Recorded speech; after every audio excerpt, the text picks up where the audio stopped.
সকলকে জানাই আমার পক্ষ থেকে আসসালামু আলাইকুম রহমতুল্লাহি ওয়া বারাকাতুহু। আজকে আপনাদের সামনে নতুন একটি ভিডিও নিয়ে আসতেছি। আজকে একটি গাছকে আপনাদের সামনে আমি পরিচয় করে দেব এবং তুলে দেব।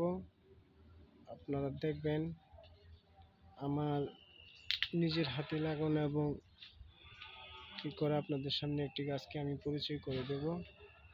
দেখতে থাকেন আমার ভিডিওটি। গাছের কি কাজ হয় এবং কি উপকারিতা এ সম্বন্ধে আমি আজকে আপনাদের সামনে আলোচনা করব। আমার বাগানের কাছে পুকুরের ধারে লাগানো গাছটি আপনাদের সামনে পরিচয় করিয়ে দিই। এই যে দেখতেছেন ভিডিও স্ক্রিনে যে গাছটি, এই গাছটি জানি না আপনারা আপনাদের দেশে কি ভাষায় কি ডাকেন। আমরা আমাদের দেশের ভাষায় আমরা বলি আকন্দ গাছ বা আপন গাছ।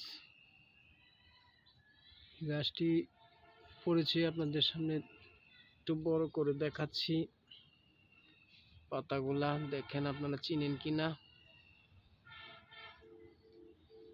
পাতাগুলো অত্যন্ত উপকারী এবং এই গাছ উপকার সম্বন্ধে আমি জানাবো, কিন্তু গাছটি আপনারা দেখেন যেখানে থাকে না কেন এই গাছগুলা আপনারা বাড়িতে নিয়ে আসবেন এবং লাগাবেন। এই গাছটি একটা সুবিধা আছে যে গাছটি শিকড় নিতে হয় না, শুধু ডাল লাগালেই হয়। আপনার ডাল ভেঙে লাগাবেন। এখন এই সম্বন্ধে আমি আপনাদের সামনে একটু তুলে দেবো। এই গাছটার কি কি কার্যকারিতা সে সম্বন্ধে আপনাদের সামনে আমি আলোচনা করব। এই গাছটি প্রধানত সবচেয়ে বেশি কার্যকারিতা হয় এটার যে একটা কষ আছে, যে দুধ বা চিমটি দিলে দুধ বাইর হয়। আমি গাছটি ভাঙবো না, গাছটি সুবিধার্থে। সাদা এক ধরনের রস বের হয় বা এটা আমরা কষ বলি। সেই কষটা অত্যন্ত অনেক উপকারী।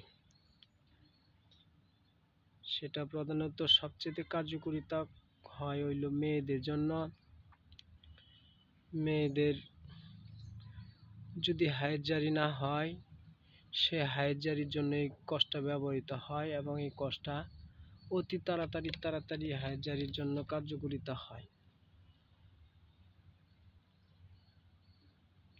আরেকটি কার্যকারিতা আছে গাছের সবচেয়ে বেশি আরও কাজ করে, যেটা হলো ব্যথার জন্য।